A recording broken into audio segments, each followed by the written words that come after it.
शहर के एक बड़े म्यूजियम के बेसमेंट में कई पेंटिंग्स रखी हुई थी। ये वे पेंटिंग्स थी जिन्हें प्रदर्शनी कक्ष में स्थान नहीं मिला था।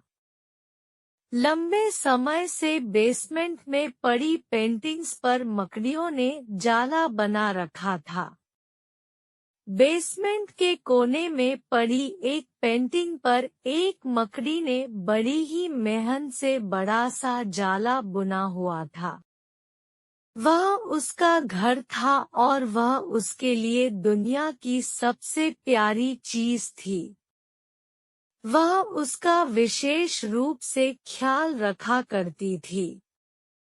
एक दिन म्यूजियम की साफ-सफाई और रखरखाव कार्य शुरू हुआ। इस प्रक्रिया में बेसमेंट में रखी कुछ चुनिंदा पेंटिंग्स को म्यूजियम के प्रदर्शनी कक्ष में रखा जाने लगा। यह देख म्यूजियम के बेसमेंट में रहने वाली कई मकड़ियां अपना जाला छोड़ अन्यत्र चली गई। लेकिन कोने की पेंटिंग की मकड़ी ने अपना जाला नहीं छोड़ा। उसने सोचा कि सभी पेंटिंग्स को तो प्रदर्शनी कक्ष में नहीं ले जाया जाएगा। हो सकता है इस पेंटिंग को भी न ले जाया जाए। कुछ समय बीतने के बाद बेसमेंट से और अधिक पेंटिंग्स उठाई जाने लगी।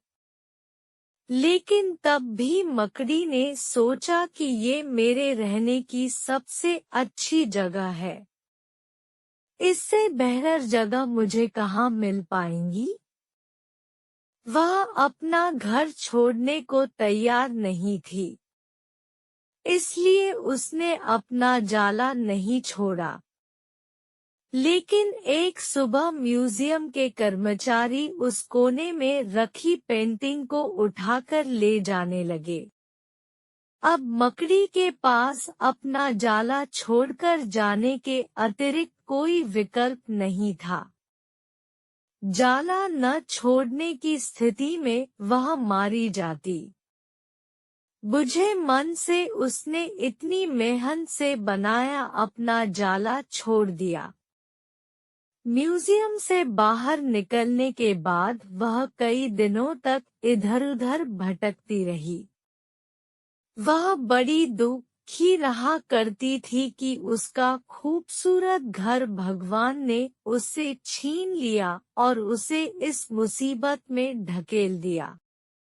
वह म्यूजियम के अपने पुराने घर के बारे में सोचकर और दुखी हो जाती कि उससे अच्छा स्थान अब उसे कभी हासिल नहीं होगा। लेकिन उसे अपने रहने के लिए स्थान तो खोजना ही था। इसलिए वह लगातार प्रयास करती रही। आखिर में एक दिन वह एक सुंदर बगीचे में पहुंची। बगीचे में एक शांत कोना था जो मकड़ी को बहुत पसंद आया। उसने फिर से मेहनत प्रारंभ की और कुछ ही दिनों में पहले से भी सुंदर जाला तैयार कर लिया। यह उसका अब तक का सबसे खूबसूरत घर था। अब वह खुश थी कि जो हुआ अच्छा ही हुआ, अन्यथा वह इतने सुंदर स्थान पर इतने सुंदर घर में कभी नहीं रह पाती। वह खुशी-खुशी वहां रहने लगी।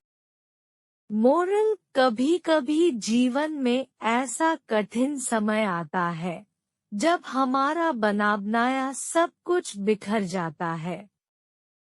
ऐसी परिस्थिति में हम अपनी किस्मत को कोसने लगते हैं या भगवान से शिकायतें करने लग जाते हैं।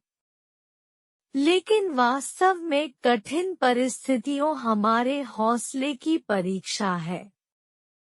यदि हम अपना हौसला मजबूत रखते हैं और कठिनाइयों से जूझते हुए जीवन में आगे बढ़ते जाते हैं, तो परिस्थितियां बदलने में समय नहीं लगता।